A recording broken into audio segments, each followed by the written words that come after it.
Starshelter Station was the biggest trading hub in the Andromeda sector, a massive wheel of metal and light spinning in the darkness of space. Every day, ships from 100 different worlds docked at its ports. Merchants shouted in languages that sounded like music, machinery, or sometimes just pure noise. The air smelled like a mixture of exotic spices, engine fuel, and things humans probably shouldn't try to identify. Jake Matthews had been living on the station for about 3 weeks now, running cargo between the inner colonies and the outer rim. It wasn't glamorous work, but it paid the bills and gave him a front-row seat to the most diverse collection of alien life in the known galaxy. Every species had their quirks. The Zenthri were obsessed with punctuality. The Morphians couldn't stop talking about philosophy. The Draconians, well, they were the royalty of the station. Draconians looked like someone had taken the old Earth legends about dragons and made them real, then given them advanced technology and a superiority complex to match. They stood nearly 8 feet tall, covered in scales that shimmered like polished metal. Their wings could spread wide enough to block out the station's artificial sunlight, and when they spoke, their voices resonated with a deep authority that made even the toughest species listen. But not all Draconians were created equal, apparently. Jake first saw Raxel on a Tuesday afternoon, though calling it afternoon was meaningless on a space station that never slept. He'd been hauling a shipment of medical supplies through the lower decks, the parts of Starshelter where the lights flickered and the walls hadn't been cleaned in years. This was where the station kept its dirty secrets, its poor, its forgotten. The dragon was curled up behind a stack of broken cargo containers, trying to make himself invisible. It wasn't working. His scales were a dull, lifeless gray instead of the brilliant colors Jake had seen on other Draconians. His wings hung at awkward angles, clearly incapable of flight. And he was thin, really thin, like he hadn't eaten properly in weeks. 3 Zenthri merchants had cornered him. They weren't doing anything violent, not technically, but their voices were cruel. Look at the defect, one of them chittered. Even the mighty Draconians produce garbage sometimes. Another one laughed, a sound like breaking glass. I heard his own clutchmates threw him out. Imagine being so worthless that your own family wants nothing to do with you. The dragon, Raxel, just curled tighter into himself. His eyes were closed, like he'd heard all this before and was just waiting for it to end. Jake should have kept walking. He had deliveries to make, and getting involved in station politics was a good way to make enemies. But his feet stopped moving anyway. His mom used to say he had a problem with bullies, that he couldn't walk past injustice without poking it with a stick. His ex-girlfriend had called it his hero complex right before she left him. Hey, Jake called out, keeping his voice friendly but firm. You guys finished here? I need to get through with my cargo. The Zenthri turned to look at him. Their compound eyes made it hard to read their expressions, but Jake was pretty sure they were annoyed. This doesn't concern you, human. Probably not, Jake agreed. But I've still got work to do, and you're in my way. It was a flimsy excuse, and everyone knew it. The corridor was wide enough for 3 cargo haulers. But Jake had learned something about bullies during his 32 years of life, whether they were human or alien. Most of them didn't really want a confrontation. They just wanted an easy target. The Zenthri exchanged glances, clicked something in their own language that Jake's translator didn't catch, then skittered away down the corridor. Their laughter echoed behind them. Jake approached the dragon slowly, the way he'd approach a scared animal. You okay? Raxel opened his eyes. They were a startling amber color, the only part of him that still seemed to glow. Why did you do that? His voice was rough, like he didn't use it much anymore. Because they were being jerks, Jake said simply. He pulled a protein bar from his jacket pocket and held it out. You hungry? The dragon stared at the offered food like it might be poisoned. Or worse, like kindness itself was the trap. Jake understood that look. He'd seen it before on Earth, in the eyes of people who'd been kicked so many times they couldn't believe someone might actually help. It's just food, Jake said. No strings attached. If you want it, take it. If not, no problem. Raxel's stomach made a decision before his brain did, growling loud enough to echo off the metal walls. He snatched the bar with a clawed hand and tore into it, eating so fast Jake worried he might choke. When's the last time you ate? Jake asked. 2 days. Maybe 3. Raxel swallowed the last bite and wiped his mouth with the back of his hand. Food is expensive when nobody will hire you, and you can't exactly hunt on a space station. Jake studied him more closely. Despite the gray scales and crooked wings, there was intelligence in those amber eyes. A sharpness that suggested the being in front of him was far from the worthless creature others claimed he was. I've got a spare bunk on my ship, Jake heard himself say. Cargo bay's mostly empty between runs. It's not fancy, but it's warm and dry, and I've got more protein bars. Raxel's eyes narrowed with suspicion. Why would you offer that? You don't know me. For all you know, I could be dangerous. Are you dangerous? Jake asked. No. Then I guess we're good. Jake shrugged. Look, I've been in tight spots before. Had people help me when they didn't have to. Maybe I'm just paying it forward. Humans, Raxel muttered, but there was less hostility in his voice now. Everyone says you're all crazy. That you adopt anything you find, even things you shouldn't. Guilty as charged, Jake grinned. We've got a whole history of domesticating wolves, making friends with big cats, and generally befriending things that could kill us. A dragon with an attitude problem doesn't even crack our top 10 weirdest adoptions. For the first time, something that might have been amusement flickered across Raxel's face. I'm not a pet. Never said you were. I'm offering roommate status, not a collar. Jake held out his hand in the human gesture of greeting. What do you say?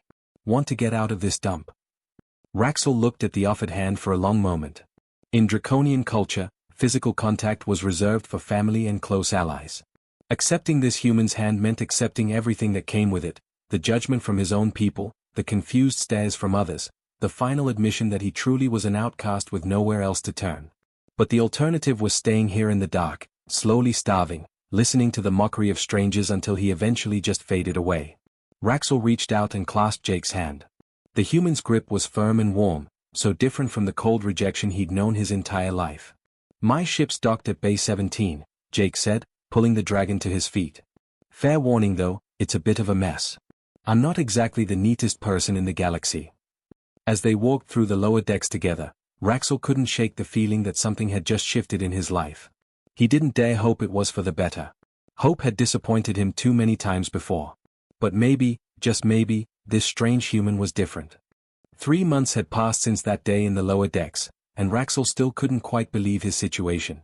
The cargo bay of the Lucky Star had become his home, a space that Jake had modified with heat lamps, padded flooring, and even a few personal touches like a viewing screen where Raxel could watch the stars during their jumps through hyperspace.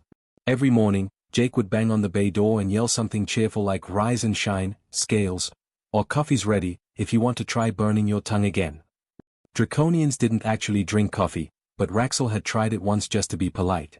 The experience had been traumatic for everyone involved. The work was simple enough. Jake would take contracts hauling cargo between stations and colonies, and Raxel would help load and unload the shipments. It wasn't glamorous, but it was honest work, and for the first time in his life, Raxel felt like he was contributing something. Jake split the profits 50-50, which shocked Raxel so much the first time that he'd actually argued about it. You're doing half the work, Jake had said, like it was the most obvious thing in the world. You get half the pay. That's how partnerships work. Partnership. The word had stuck in Raxel's mind for days. Draconians didn't have partnerships with other species. They had servants, allies of convenience, or enemies. The idea that a human would consider him an equal partner was so foreign it almost hurt to think about. But the real change came during a routine supply run to the mining colony on Xerxes 7. They just loaded up 6 tons of refined titanium and were preparing for the jump back to Starshelter when the proximity alarm started screaming. Jake lunged for the controls, his face going pale as he read the scanner. Pirates. 3 ships, closing fast. Raxel felt his heart start racing. He'd heard stories about the raider gangs that haunted the outer shipping lanes. They didn't usually kill their victims, but they took everything of value and left crews stranded in space, hoping someone would find them before their oxygen ran out. Hold on. Jake yanked the ship into evasive maneuvers, but the Lucky Star was a cargo hauler, not a fighter. She was built for carrying weight, not speed. The pirate ships were smaller, faster, and heavily armed. The first electromagnetic pulse hit them like a hammer. Every system on the ship went dark. The engines died.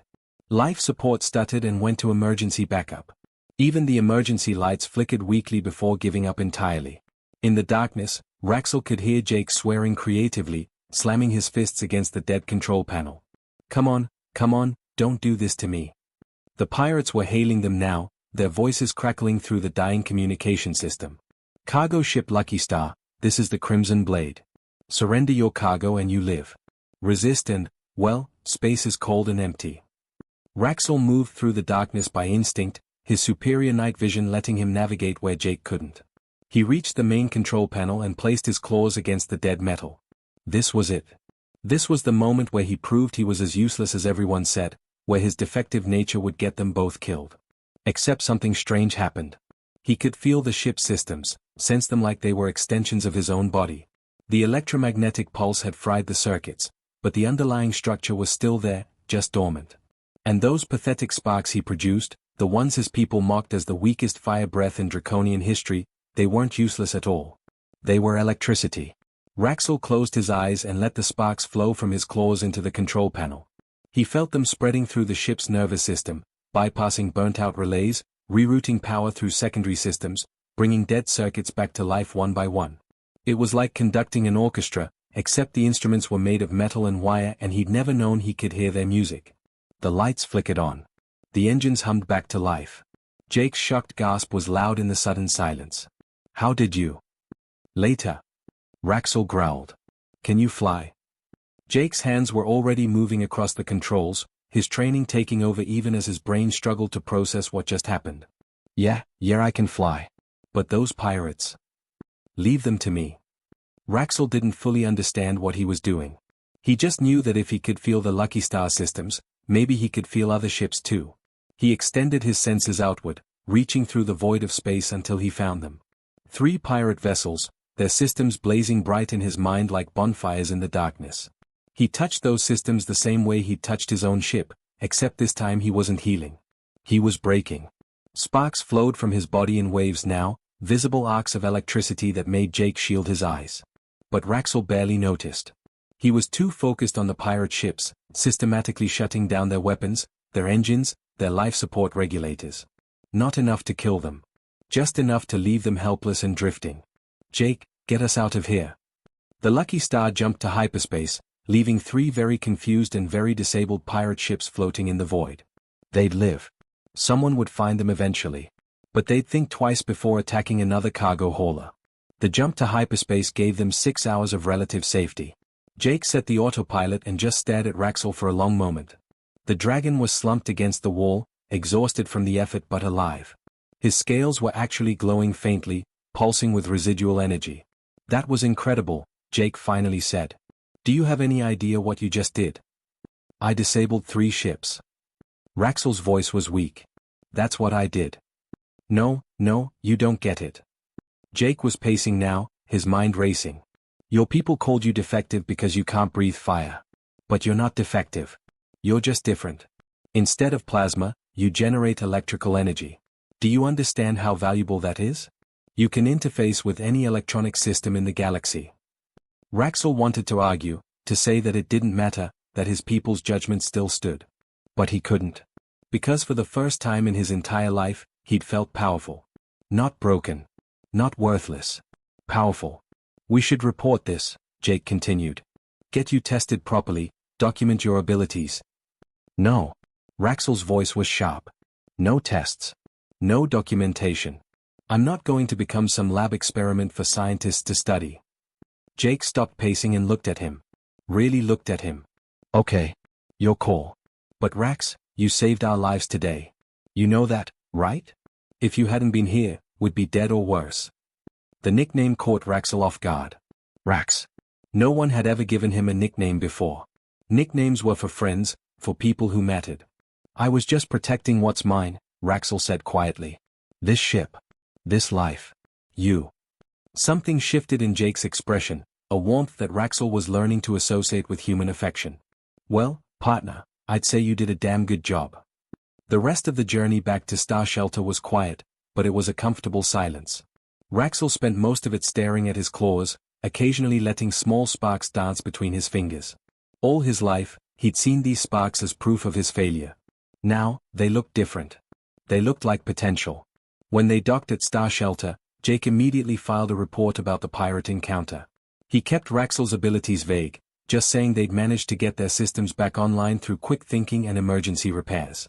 But someone at the station's security office must have accessed their ship's internal cameras, because by the next morning, footage of Raxel channeling electricity through the Lucky Star systems was trending across the galactic network. The title read, Defective dragon saves human cargo ship with impossible powers. Raxel's communication console started beeping with messages. Hundreds of them. Some were supportive. Many were hateful.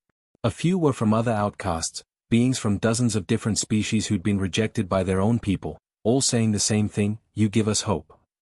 Jake found him staring at the messages, his expression unreadable. "Hey, you okay?"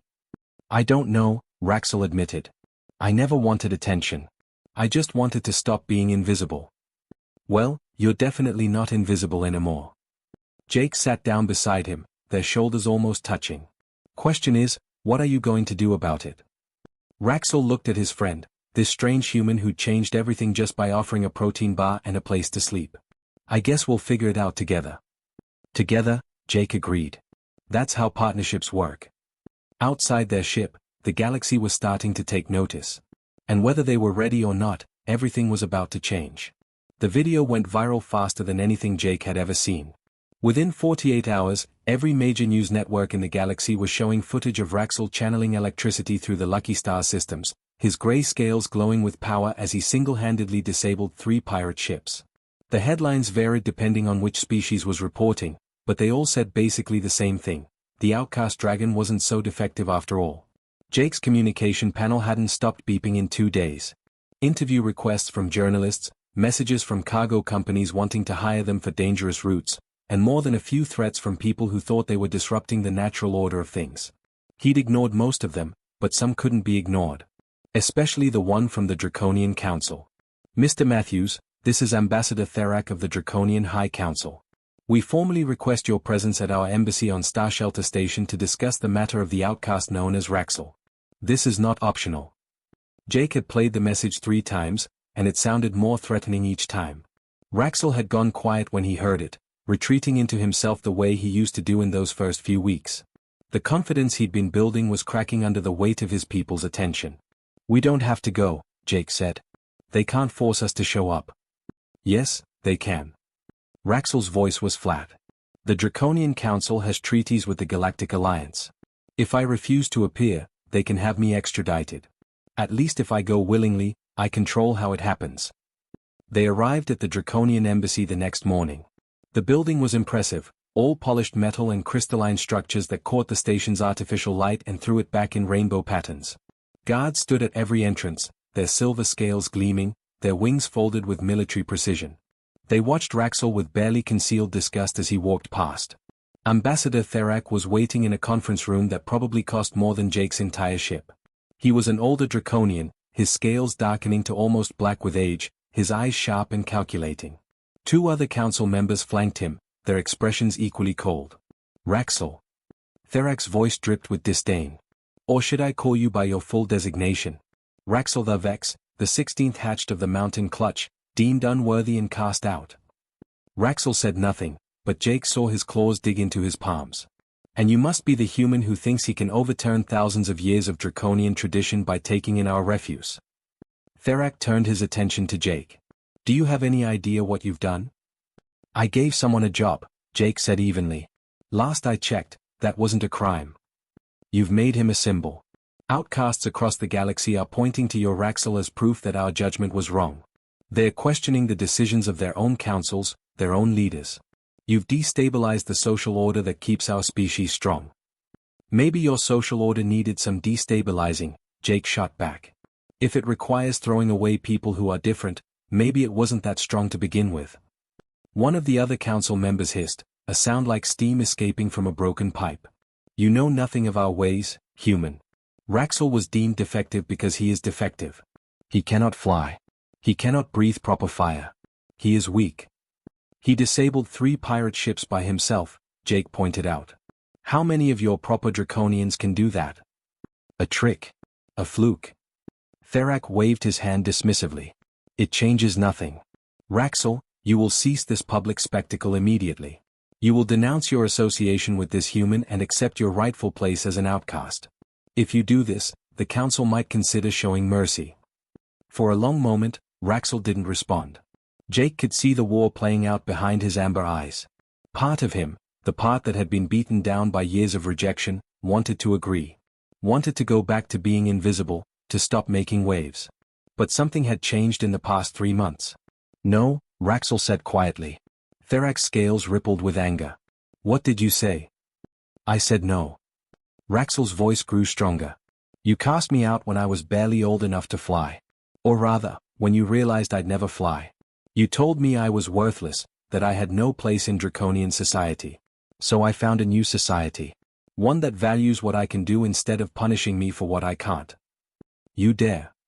I dare, Raxel interrupted, and there was fire in his voice now even if his breath could never produce it. You don't get to throw me away and then demand I come back just because I'm inconvenient to you now. I'm done being ashamed of what I am. The room went deathly silent. Jake had never been prouder of anyone in his entire life. Therak's expression went cold. Very well. The Draconian Council will be filing a formal complaint with the Galactic Alliance. We will argue that humans are interfering with our cultural sovereignty, that you are corrupting our outcasts and destabilizing our society. The Council will decide whether your bond with this human is legal or if it constitutes a form of unlawful capture. You're going to put us on trial, Jake said. It wasn't a question. We're going to clarify the law, Therak corrected. And when the Council rules in our favor, as they will, Raxel will be returned to us for proper disposal. The way he said disposal made Jake's blood run cold. They left the embassy in silence. Outside, a crowd had gathered, word having spread that Raxel was inside. It wasn't a friendly crowd. Some were supportive, holding signs that read things like different not defective and outcasts unite.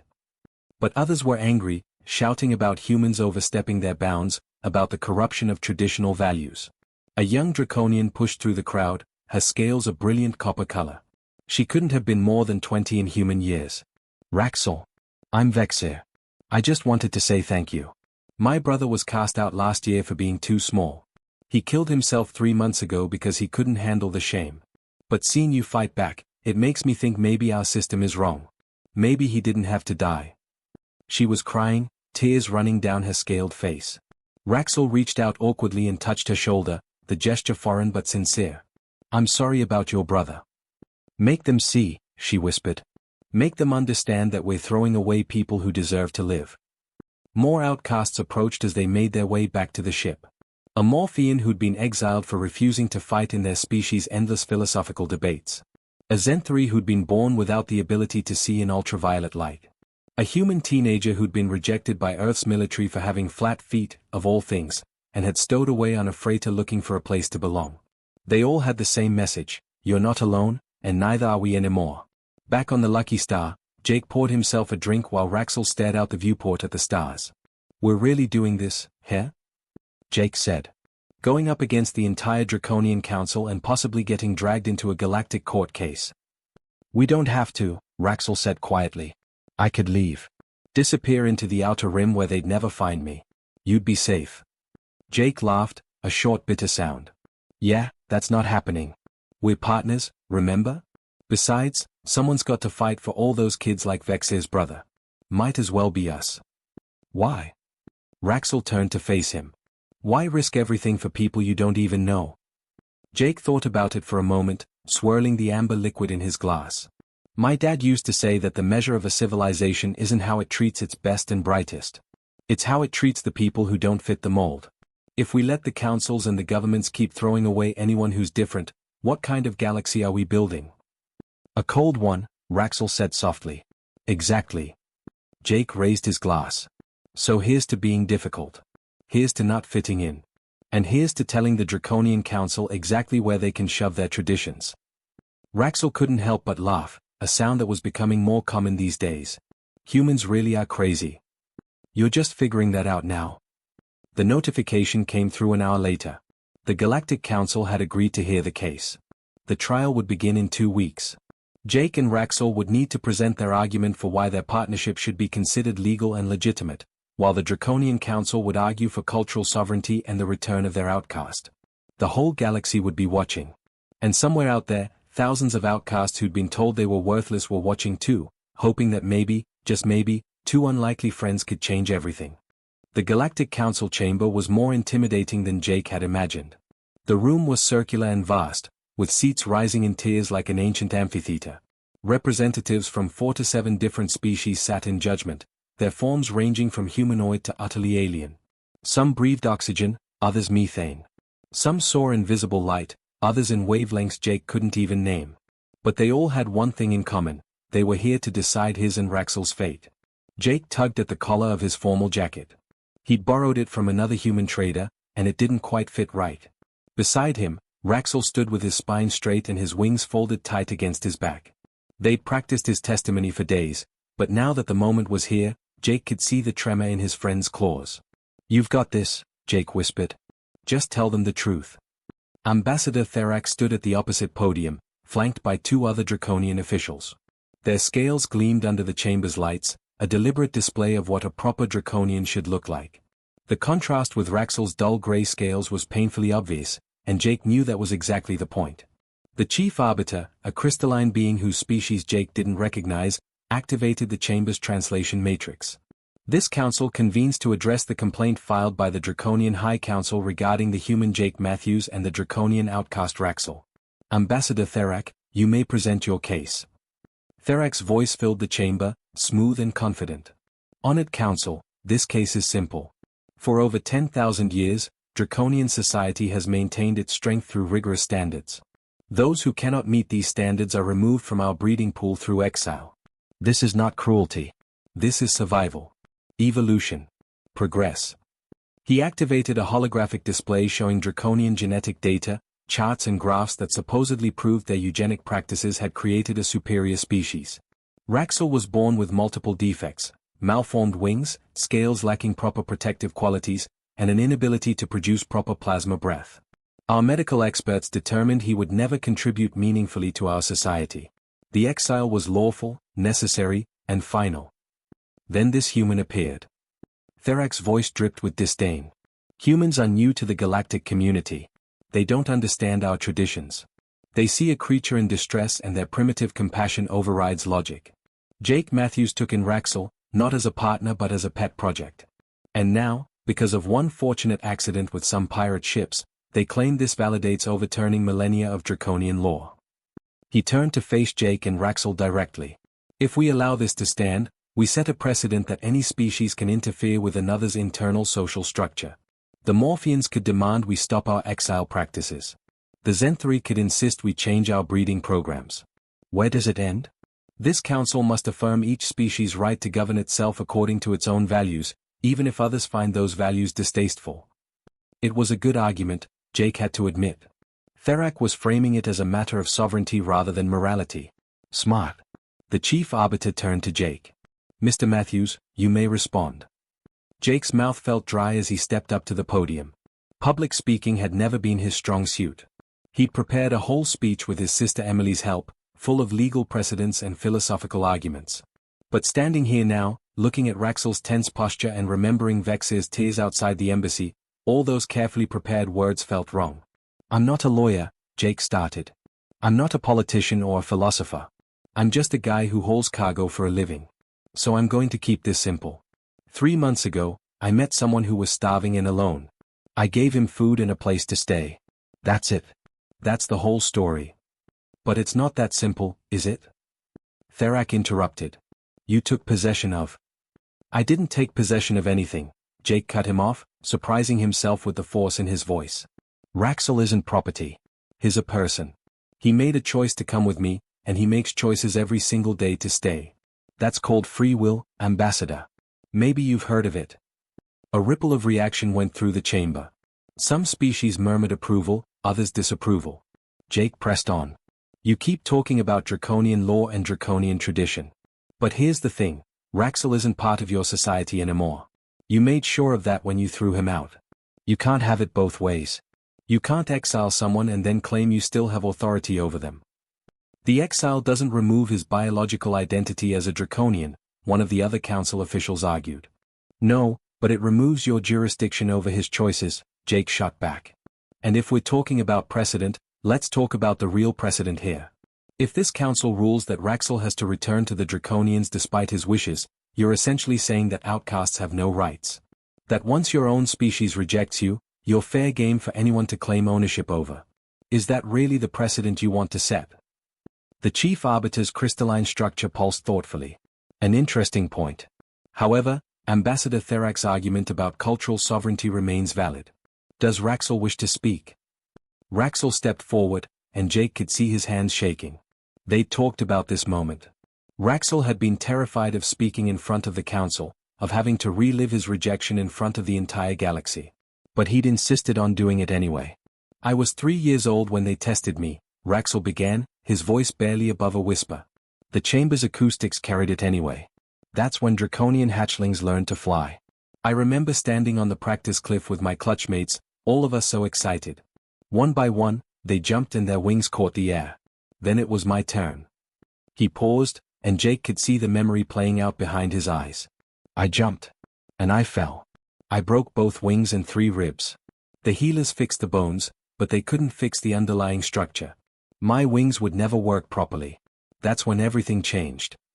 My own mother stopped saying my name. My father wouldn't look at me. My clutch siblings pretended I didn't exist. The elders said I was a genetic dead end, a waste of resources. They gave me 1 month to prove I could contribute something valuable to our society. I was 3 years old, and they gave me 1 month to justify my existence. His voice grew stronger now, anger bleeding through the pain. I failed, obviously. How could I not? So they took me to the edge of our territory and left me there. No food, no shelter, just me in the wilderness. The last thing my father said to me was, if you're strong enough to survive, perhaps you'll prove us wrong. But we're not counting on it. The chamber was absolutely silent now. Even Therak looked uncomfortable. I survived, Raxel continued. I made it to the nearest port and eventually to Starshelter. And for 15 years, I believed what they told me. That I was worthless. Broken. A mistake. Then I met Jake, and he treated me like I mattered. Not because of what I could do for him, but just because I existed. That was new. That was revolutionary. He turned to face the draconian delegation directly. You want to talk about tradition? About maintaining standards? Fine. But don't pretend your system is about evolution or progress. It's about control. It's about making sure everyone fits your narrow definition of worthy. And anyone who doesn't? They're disposable. You speak of things you don't understand, Therak started, but Raxel wasn't done. I understand perfectly. You're afraid. You're afraid that if you admit you were wrong about me, you'll have to admit you were wrong about all the others. Every outcast you've created, every life you've destroyed because they didn't meet your arbitrary standards. That's a lot of blood on your claws, Ambassador. No wonder you're fighting so hard to justify it. The words hung in the air like an accusation. Jake wanted to cheer, but the tension in the room was suffocating. That's when the explosion happened. The blast came from the observation gallery above, where members of the public were allowed to watch the proceedings. Jake's ears were ringing, smoke filling his vision. Through the chaos, he saw a figure in dark armor dropping from the gallery, a plasma rifle in hand. Death to the defective, the attacker screamed in Draconian.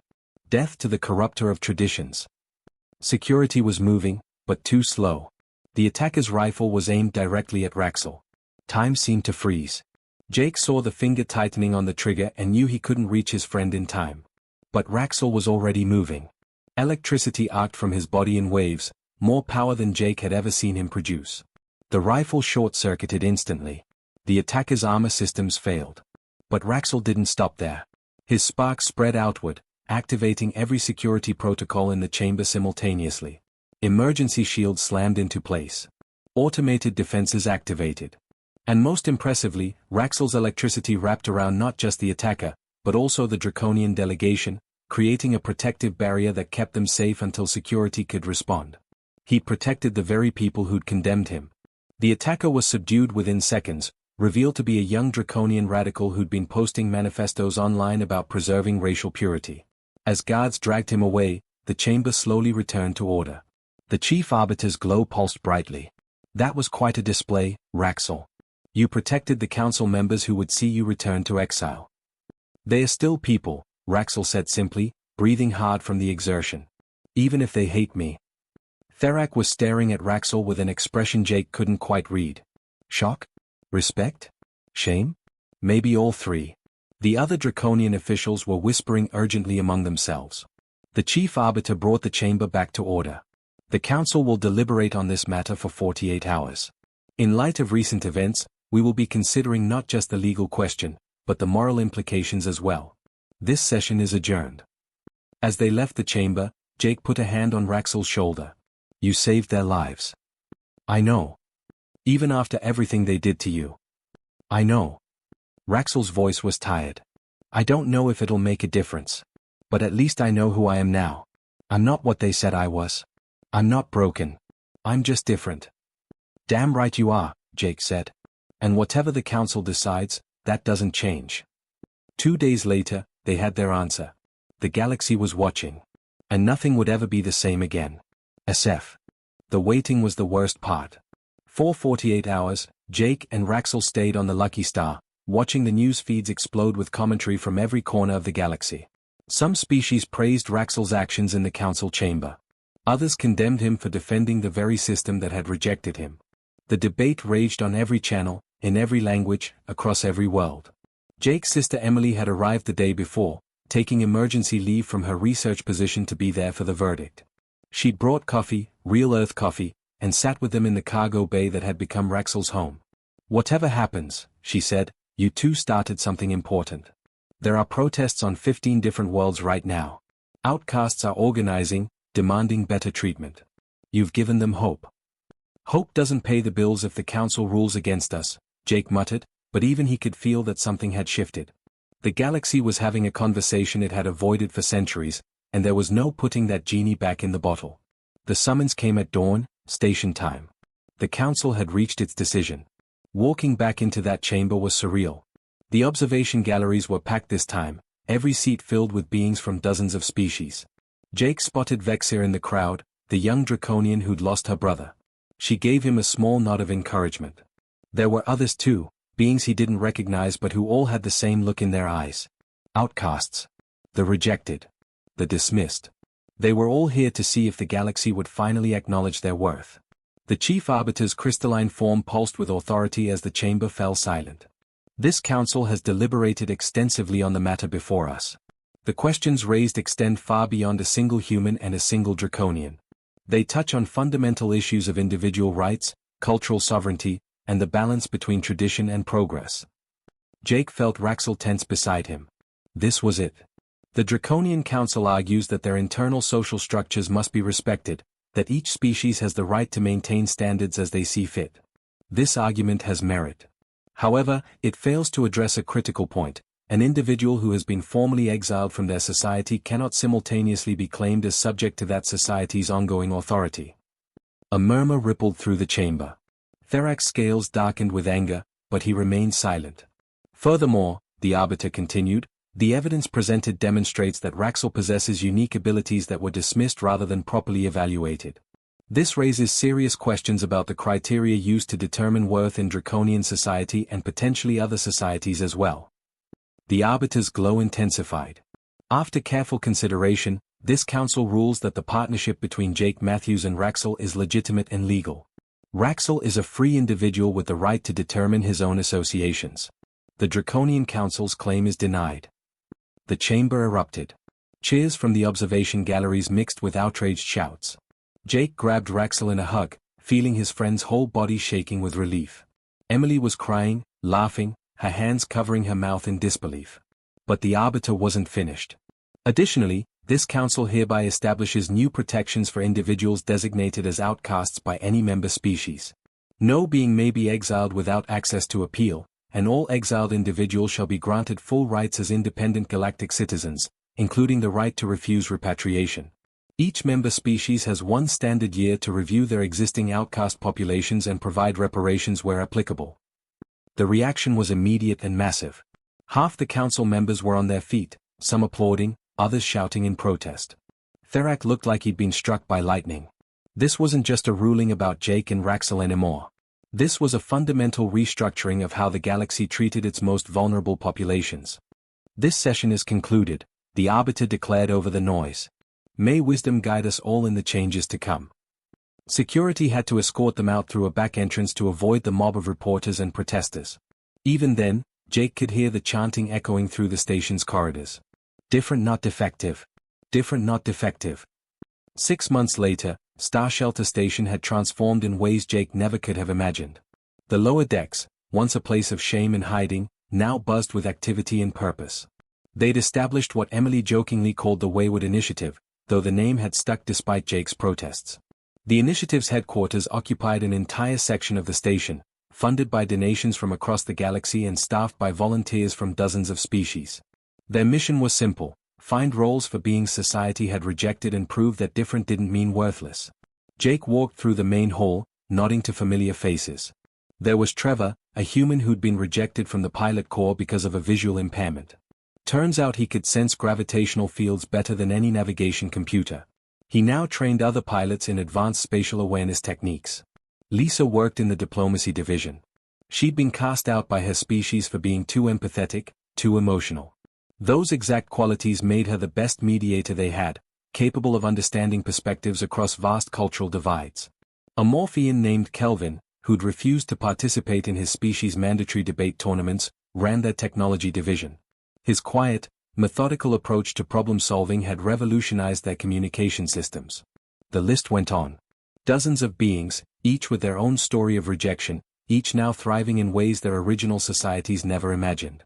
Raxel was in his workshop, teaching 3 young Draconians how to interface with electronic systems using the same spark generation ability that had once marked him as defective. Word had spread through the Draconian colonies, and younglings with similar defects were finding their way to Starshelter, seeking the acceptance their own families couldn't provide. Vexe was there too.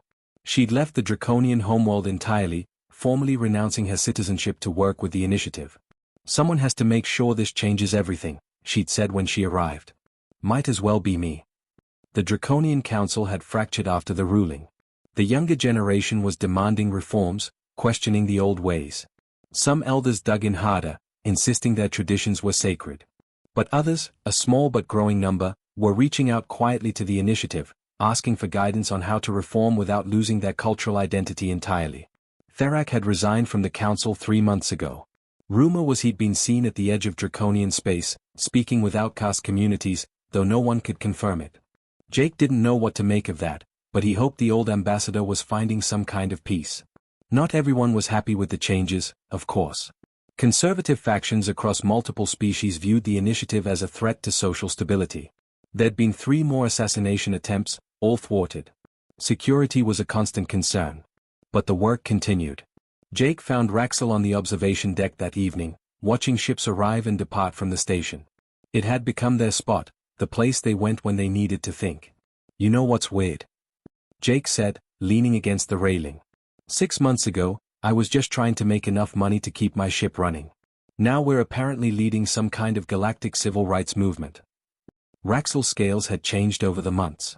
They weren't silver like other Draconians, but they developed an iridescent quality, shifting colors depending on the light. Emily theorized it was related to his electrical abilities, some kind of energy discharge affecting his pigmentation. Whatever the cause, he was beautiful in his own unique way. "I spent 15 years believing I was nothing," Raxel said quietly. "That my existence was a mistake. Some days I still hear those voices in my head, telling me I'm worthless." "But," Jake prompted. "But then I look at those kids in there, learning that their differences are strengths instead of flaws, and I realize we're rewriting the story. Not just for me, but for all of them. For everyone who's been told they don't belong." A transport ship docked at the far end of the station. Through the viewport, Jake could see 3 figures disembarking, escorted by initiative staff. 2 were aliens he didn't recognize. The third was a human teenager, couldn't be more than 17, carrying a single bag and looking terrified. "Another batch," Jake observed. "Emily's team will get them settled." "Do you ever regret it?" Raxel asked suddenly. "That day in the lower decks, when you offered me that protein bar. Do you ever wish you'd just kept walking?" Jake thought about it, really thought about it. His life was infinitely more complicated now. He'd been threatened, attacked, dragged into a galactic court case, and thrust into a leadership role he never wanted. The simple life of a cargo hauler was long gone. "Not even for a second," he said honestly. "You gave me something to fight for. Something that matters more than just existing day to day." "You gave me something better," Raxel replied. "You gave me myself back." They stood in comfortable silence, watching the endless dance of ships against the stars. Somewhere out there, the Draconian Council was struggling with reforms. Conservative groups were plotting their next move. Outcasts on 100 worlds were finding the courage to demand better treatment. The galaxy was changing, messy and chaotic and beautiful. Jake's communication device chimed. Another request for help, this time from a Zenthari colony where 3 younglings had been exiled for genetic variations. Emily was already coordinating the response. No rest for the righteous, Jake sighed. Is that a human saying? Raxel asked. One of many. Come on, partner. We've got work to do. As they walked back through the initiative's halls, Jake couldn't help but smile. The galaxy had been shocked when a human adopted the most hated dragon in Starshelter. But that shock had sparked a revolution, one small act of kindness rippling outward until it touched countless lives. And really, that was the most human thing of all, the stubborn belief that one person, one choice, one moment of compassion could change everything. Turned out, they were right.